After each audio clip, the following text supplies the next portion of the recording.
Okay, so today we are going to be focusing on the kinetic chain point of our shoulders and thoracic part of our spine, as well as the frontal plane, also known as the coronal plane. So think of anterior and posterior sides. Okay, so a really good shoulder mobility exercise to do. I'll be using this as well. But anyways, the first one, you want to put your palms out to the sides like so.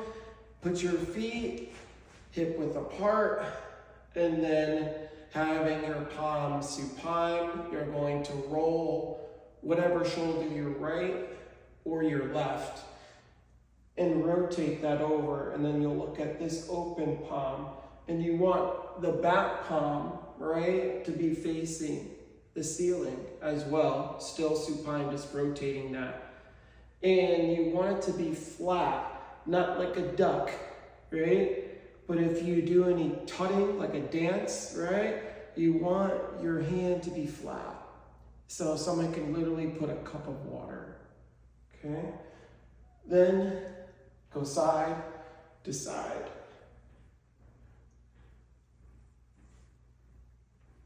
Okay, another one you could do are shoulder rotations, right? Really rolling those shoulders forward and back, doing a scapular protraction, meaning your scapulars are moving away from your spine. Protraction, the retraction, scapulars are coming towards your spine, so it's like you're hugging your spine, forward, back.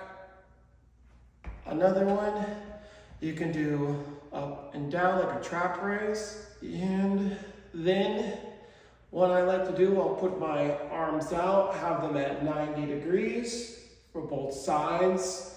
I'll have my fists somewhat closed, a little circle, right? And then my palms will be facing out, right? And then my palms will be facing in. So I'll be looking right at my fingernails, going out, coming in.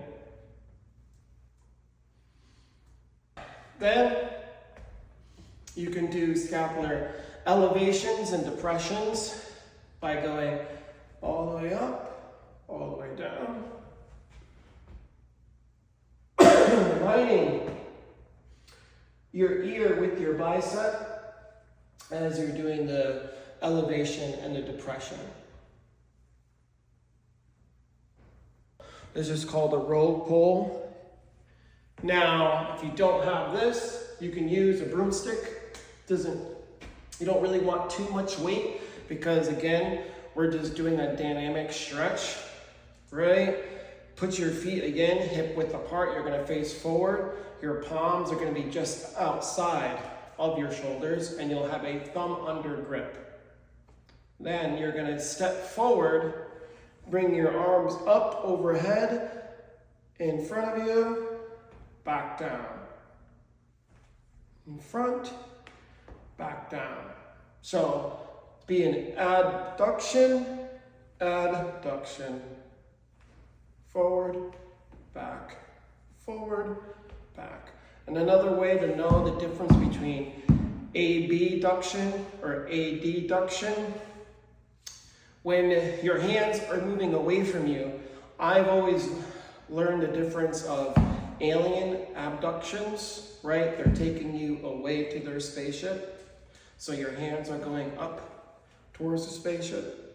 And then when they're bringing you back down, that's adduction. So you're adding it, so they're bringing you back, and you're coming back down, right? Ooh, coming back down. They're landing you. They're done with you. Forward. And you don't need to take a really big step out, right? My knees are locked. My heels are staying on the ground for both the front and the back. My weight is still staying in my posterior part of my trunk. Okay? So you bring it about shoulder level, just underneath, around your axillary region. You're gonna bring your hand behind you, you're gonna face forward, all right? And then you're gonna rotate your shoulder forward and back, forward, back, forward, back. Your scapular, again, is gonna be protracting and retracting when you rotate that shoulder forward. I'm gonna change the position.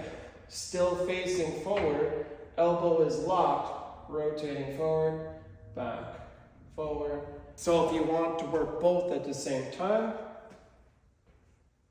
so where I put my hands, right, just outside of my shoulders, you don't need to really bring them too close. You want it to be comfortable, remember? You're not trying to take your shoulder out of its socket, right? And you're coming forward, back, forward, back. Releasing the pencil, grabbing the pencil. Work kind of the anterior side of your deltoids. If you want to work those, you can just turn around, go into a slant, and do some incline push-ups. It's important to make sure you really engage that lumbar pelvic hip complex. So engage your core, bringing your belly button, your navel towards your spine. Another way, really quickly, for those who don't know how to breathe properly, which are a lot of you, that's kind of toxic, sorry, but there it is a lot of you. You want to fill your diaphragm up with air, right? So you don't want to breathe in with your chest going up, right? You want to push your stomach out, push your belly out. Fill up that diaphragm with a little air, not too much. Then engage your core. You're still breathing, right? But you have that tension in your abdominal cavity. And what that is going to do is enact your transverse abdominis to stabilize that spine, okay? Lift up, and then that will work your anterior deltoids. Now, if you want to work over here on the side up top, right, medial deltoids, you can bring up, down. Again, arms starting at 90, coming all the way up. You can also do them laterally. Adduction, abduction. Laterally. You can go into the hip hinge, working more of the back. Open book, closed book are important. It's almost like if you're going to be sitting on a chair on the floor, right? See the chairs, legs, back of the chair, right? You want to make sure that your kinetic chain points are aligned from your hips up, hip, shoulder, head. Good. Knees, ankles aligned at the bottom. Hands in front, all right? Then you're going to open. Keeping the knees together, ankles together, feet together, palm anchored on the floor. Open, looking at the ceiling, and closing. You'll get in your knees behind. You'll have your toes out together, heels apart, all right? You'll go down to that seated position, almost like you're doing a child's pose. Then you'll have your hands laced behind your head, and then look up, down,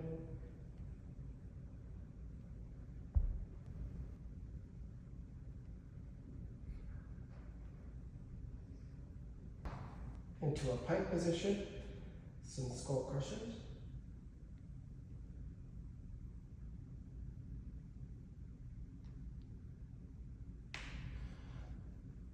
When you come out for doing reverse flies, right, you can come out to the sides, you can come out above, you can come behind, right?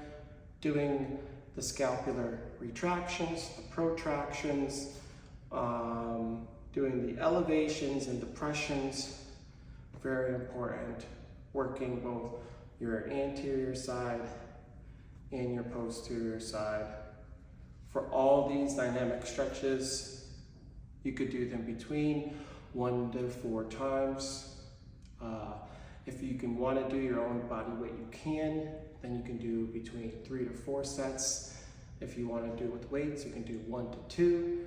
And you can do between 7 to as much as 21 reps per set, per exercise. Or you could just do a time-based, set 7 to 10 minutes for a warm-up. Pick maybe 3 or 4 and go with those. Rinse and repeat 1 to 4 times. Tell me what you think. Thank you.